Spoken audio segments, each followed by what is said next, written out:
Hello friends, welcome to my channel Katha Manthan. आज मैं आप लोगों को सॉलिड स्टेट का सेकंड पार्ट पढ़ाने जा रही हूँ। इसके बाद मैं सॉलिड स्टेट के क्वेश्चन आंसर्स डालूंगी and I hope that you have completed your numericals. Okay, जहाँ तक मैंने आप लोग को पढ़ाया था आप लोग प्लीज़ वहाँ तक न्यूमेरिकल्स कंप्लीट करिए। अगर आप न्यूमेरिकल्स नहीं कीजिएगा तो ये चैप्टर पढ़ने का कोई इम्पोर्टेंस नहीं है, क्योंकि इससे मात्र 1 या 2 मार्क्स ही आते हैं आईएससी में, मगर वो आइदर फिलअप्स से आता है और या फिर 2 मार्क्स का न्यूमेरिकल्स आता है, और 2 मार्क्स का numerical each and every year आता है। So numericals are very important, please concentrate on them and I am going to derive you the formulas today.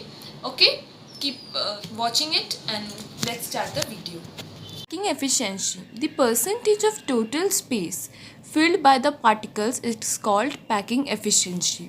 कोई भी एक क्यूब में कितना सेल्स है जो कि उसके अंदर पैक किया हुआ है, that is called the packing efficiency. Simple cubic unit cell edge A equals to 2R. Now we are taking the edge of a simple cube cell. तो आप लोग जैसा कि देख पा रहे हैं, मैंने आपको क्या बोला था, आप लोग कंसीडर कीजिए ये रूम के 4 कॉर्नर में एटम्स लगे हुए हैं और I mean to say that balls लगे हुए हैं. ठीक है, तो इस रूम का जो एज है ना A equals to 2R, R इस साइड, तो ए इक्वल्स टू 2R.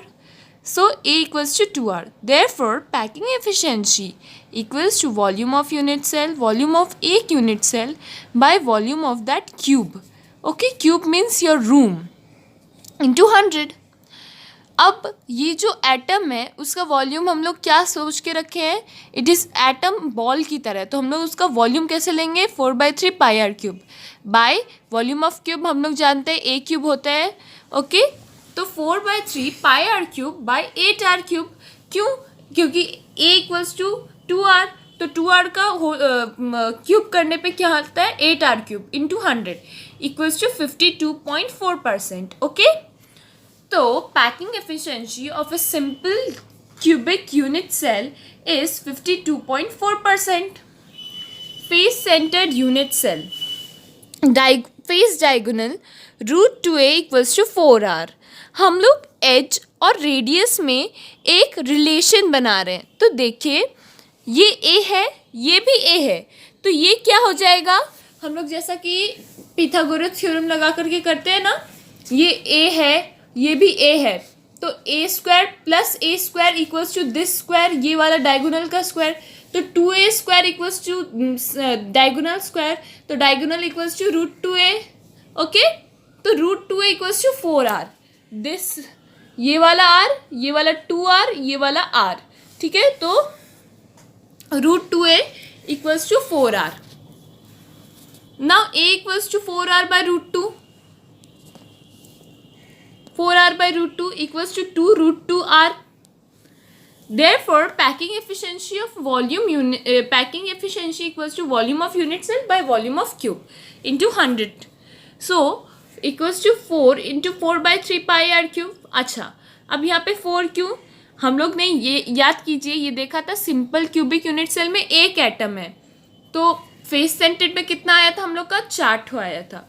तो 4 into 4/3 pi r cube by 2 √2R cube, क्योंकि ये ए क्यूब है तो ए इक्वल्स टू 2 √2R, तो उसका cube into 100.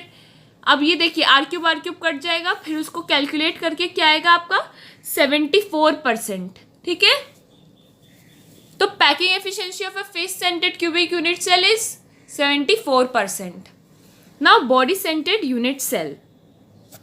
Body centred unit cell हम लोग पढ़ चुके हैं क्या होता है. तो देखिए cube diagonal equals to √3A equals to 4R. अब ये √3A कैसे हो रहा है, ये जो है रूम डायगोनल ले लीजिए, आप रूम डायगोनल ले लीजिए, इधर एक ठो यूनिट सेल है, और बॉडी सेंटर्ड मतलब क्यूब के बीचों बीच एक ठो यूनिट सेल है और एक ठो इधर है. अब देखिए ये जो यूनिट सेल है ना, इसको आप ये वाला एज ले लीजिए, ये कितना है, ये A है, और ये वाला यहाँ से लेके ये कॉर्नर में जो ज्वाइन कर रहा है, ये वाला कितना हुआ, ये वाला √2A है. अब √2A का whole square plus A² equals to ये वाला 4R. ठीक है ना, तो अब हम लोग को क्या आ जाएगा, √3A इक्वल्स टू 4R. तो √3A equals to 4R, A equals to 4R by √3. एक बात इंपॉर्टेंट है कि आपको ना बस और बस ये रिलेशन याद रखना है, डिराइवेशन नहीं आएगा। रिलेशन के बेसिस पे सम्स आ सकते हैं, डिराइवेशंस का उतना दरकार नहीं है, लेकिन अच्छे से पढ़िए समझिए ताकि न्यूमेरिकल्स करने में मदद मिले। बस इसलिए मैं आप लोग को अच्छे से डेराइवेशन दिखा रही हूँ, सिखा रही हूँ। Packing efficiency equals to volume of unit cell by volume of cube into 100। 2 into, हम लोग ये जानते हैं बॉडी सेंटर्ड यूनिट सेल में 2 एटम रहते हैं, तो 2 into 4/3 pi R cube by 4r/√3 whole cube equals to 68%। देखिए सब में आर क्यूब कट जा रहा है और हम लोग का पैकिंग एफिशिएंसी आराम से निकल जाता है। चलिए हम लोग ये देख लेते हैं कि टेट्राहेड्रल वॉइड्स और ऑक्टाहेड्रल वॉइड्स का डिफरेंस क्या है। ठीक है, टेट्राहेड्रल वॉइड्स, जैसा कि मैंने बोला था कि टेट्राहेड्रल वॉइड किसे कहते हैं, 4 एटम्स के बीच का जो खाली जगह होता है, जो 4 एटम्स होते हैं उनके बीच का जो खाली जगह होता है उसे हम लोग टेट्राहेड्रल वॉइड कहते हैं। तो each tetrahedral void is surrounded by 4 spheres, therefore coordination number of each such void is 4। What is coordination number? Coordination number मतलब उस सब्सटेंस के सराउंडिंग नंबर ऑफ एटम्स को हम लोग क्या कहते हैं, कोऑर्डिनेशन नंबर कहते हैं। तो टेट्राहेड्रल वॉइड 4 स्फीयर से सराउंडेड रहता है, तो इसका कोऑर्डिनेशन नंबर कितना हो गया, 4 हो गया। अब octahedral void, each octahedral void is surrounded by 6 spheres, therefore coordination number of each such void is 6। मैंने आप लोग को क्या बोला था, ये 4 वॉइड्स के ऊपर नीचे एक और एक वॉइड ऊपर एक वॉइड नीचे बैठा दिए, तो जो वॉइड निकल के आया बीच वाला उसे हम लोग क्या कहेंगे, ऑक्टाहेड्रल वॉइड कहेंगे। Total number of spheres surrounding an octahedral void is 6, तो इसका कोऑर्डिनेशन नंबर कितना हुआ, 6 हुआ। अब ये रेशियो निकाला गया है कि टेट्राहेड्रल वॉइड जो होता है और स्फीयर के बीच का जो रेडियस रेशियो होता है small r equals to 0.225 capital R, और tetrahedral void is much smaller than the size of spheres, है ना, क्योंकि इसमें 0.225 इंटू हो गया है रेडियस में। अब octahedral void R equals to 0.414, the size of octahedral void is smaller than that of sphere but it is larger than tetrahedral void. ये 0.414 से मल्टीप्लाई हुआ तो ये ज़्यादा बड़ा हुआ टेट्राहेड्रल वॉइड से। ठीक है, इन द HCP और CCP, HCP मतलब हेक्सागोनल क्यूबिक क्लोज पैकिंग और CCP मतलब closed cubic packing, each sphere is in contact of 3 spheres in the layer below it and above it। मैंने ये आपको बहुत अच्छे से एक्सप्लेन किया था कि एक टेट्राहेड्रल वॉइड ऊपर भी बनता है नीचे भी बनता है, hence one tetrahedral is formed above it and one below it, therefore there are 2 tetrahedral voids per sphere। एक टेट्राहेड्रल वॉइड के हिसाब से कितने स्पीयर हुए, 2 स्पीयर हुए। अब सपोज हम लोग आपको एक अच्छे से एग्जाम्पल दे देते हैं, एक रूम में अगर 4 स्पीयर है तो नंबर ऑफ टेट्राहेड्रल वॉइड कितने हुए, 4 इंटू 2 होंगे। क्यों? क्योंकि हर स्पीयर के साथ 2 टेट्राहेड्रल वॉइड अटैच है, तो 4 स्पीयर के साथ कितने होंगे, 4 के 2 गुने मतलब 8। An octahedral void is a combination of 2 voids of 2 layers. Number of octahedral void is equal to half the number of tetrahedral void. हम लोग देखे थे ऑक्टाहेड्रल वॉइड 2 लेयर को मिला करके एक वॉइड बनता है, तो n स्पीयर्स अगर हुए तो नंबर ऑफ टेट्राहेड्रल वॉइड्स भी कितने हुए, n ही होंगे ना। क्यों? क्योंकि वो 2 गुने नहीं हो रहे, वो 2 मिला के एक बन रहे, तो n स्पीयर्स के लिए n ऑक्टाहेड्रल वॉइड्स। अब जो सबसे important part of this chapter है, आईएससी का क्वेश्चन सिर्फ और सिर्फ इसी पार्ट से आता है, वो है calculation of density of unit cell. ये इतना इम्पॉर्टेंट पार्ट है कि सिर्फ आपको यही अच्छे से पढ़ना है, इस चैप्टर में से सिर्फ यही अच्छे से पढ़ना है, क्योंकि यही आपका 2-3 मार्क्स का आएगा और सब पार्ट में से 1 या 2 मार्क्स के ही क्वेश्चन आएंगे, उससे ज़्यादा के नहीं आएंगे, वो भी सिर्फ और सिर्फ फिलअप में, जो कि आप कर सकते हैं आंसर। तो calculation of density of unit cell बहुत ही इंपॉर्टेंट है, प्लीज ध्यान से देखिएगा। Density equals to D, molar mass m, volume of cube हम लोग ले लेते हैं a पिकोमीटर क्यूब। प्लीज अच्छे से याद कीजिएगा, 1 पिकोमीटर इक्वल्स टू 10⁻⁻10 सेंटीमीटर, ये रिलेशन इंपॉर्टेंट है, प्लीज लिख लीजिए। Volume of cube a picometre cube, तो वॉल्यूम ऑफ क्यूब सेंटीमीटर में कितना हो जाएगा, a × 10⁻⁻10 सेंटीमीटर का cube. N A Avogadro number ले लेते हैं हम लोग। एवोगैड्रो नंबर हम लोग सब जानते हैं कितना होता है, 6.023 into 10⁻23 Avogadro number. Z number of atoms ले लेते हैं एक यूनिट सेल में। मास ऑफ यूनिट सेल कितना होता है, number of atoms in unit cell into mass of each atom equals to Z into M. M क्या है, मास ऑफ ईच एटम है, मास ऑफ ईच एटम। अब मास ऑफ ईच एटम हम लोग कैसे निकाल सकते हैं, नहीं निकाल सकते, तो मास ऑफ एटम हम लोग क्या लेते हैं, capital M by N A. Capital M क्या है, यहाँ पे मोलर मास है। मोलर मास मतलब mass of the element in in AMU। तो capital M by N A. N A क्या है हमारा, एवोगैड्रो नंबर। तो एम अपने आप निकल जाएगा, स्मॉल एम मतलब मास ऑफ ईच एटम। तो डेंसिटी कितना होता है, density equals to mass of unit cell by volume of unit cell. Mass by volume हम लोग जानते हैं, तो मास ऑफ यूनिट सेल कितना आ रहा है, Z M by N A into volume of unit cell मतलब A इंटू 10⁻⁻10 का क्यूब। अब ये कितने में है, ग्राम पर सीसी में होता है, ठीक है, sure. Radius of cation by radius of anion, R plus by R minus. Relation between structure and radius ratio. अगर हम लोग का रेडियस रेशियो 1 से लेके 0.732 के बीच में आता है तो उसका कोऑर्डिनेशन नंबर हम लोग कहते हैं 8 और स्ट्रक्चर हो गया क्यूबिक। ये चार्ट आप लोग याद रखिएगा कि आप लोग को रेडियस रेशियो जब निकालने को आएगा तो रेडियस रेशियो जितना वैल्यू से जितना वैल्यू के बीच में आएगा उसके हिसाब से कोऑर्डिनेशन नंबर और स्ट्रक्चर आपको लिखना पड़ेगा।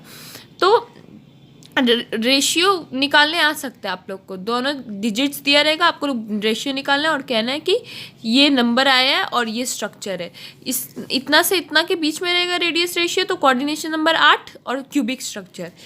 0.732 से 0.414 के बीच में हुआ था 6 ऑक्टाहेड्रल स्ट्रक्चर, और फिर 0.414 से 0.225 में तो 4 टेट्राहेड्रल, और 0.225 से 0.155 तक तो triangular. Characteristics of ionic solids. अब हम लोग को मैंने जो भी वर्ड्स मार्क किए ना, बस आप लोग वही चीज़ याद रखिएगा। अगर आएगा कैरेक्टर लिखने के लिए 1 या 2 ठो तो प्लीज़ लिख लीजिएगा, लेकिन मैं आप लोग को 4-5 ठो कैरेक्टर्स डिस्क्राइब कर देती हूँ। The constituent units in ionic solid are oppositely charged ions held together by strong electrostatic force of attraction। जैसा कि हम लोग जानते हैं आयोनिक सॉलिड्स में आयंस रहते हैं, charged ions, for example sodium chloride, और वो लोग स्ट्रॉन्ग इलेक्ट्रोस्टैटिक फोर्स से ज्वाइन रहते हैं। Ionic bonds are non directional. ये हम लोग कोवैलेंट बॉन्डिंग में पढ़े थे 11 में कि आयोनिक बॉन्ड डायरेक्शनल नहीं होते, ठीक है, लेकिन कोवैलेंट बॉन्ड डायरेक्शनल होते हैं।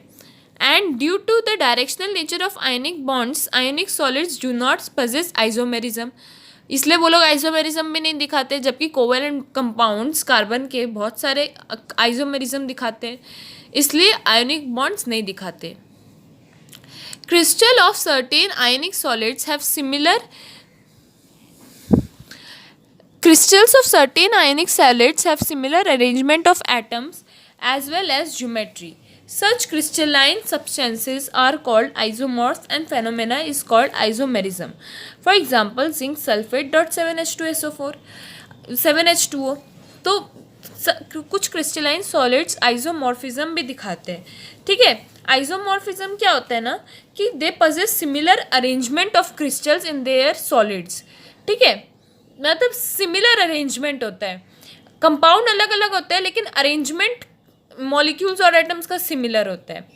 दे are soluble in water due to dipole interaction. Dipole interaction भी आप लोग 11 में कोवैलेंट बॉन्डिंग में पढ़े हैं कि डाइपोल इंटरैक्शन क्या होता है, दो ऑपोजिट पोलैरिटीज़ का अट्रैक्शन को हम लोग डाइपोल इंटरैक्शन कहते हैं। Hard and brittle good conductors of electricity in molten और aqueous state have high density, low volatility and undergo ionic reactions very fast.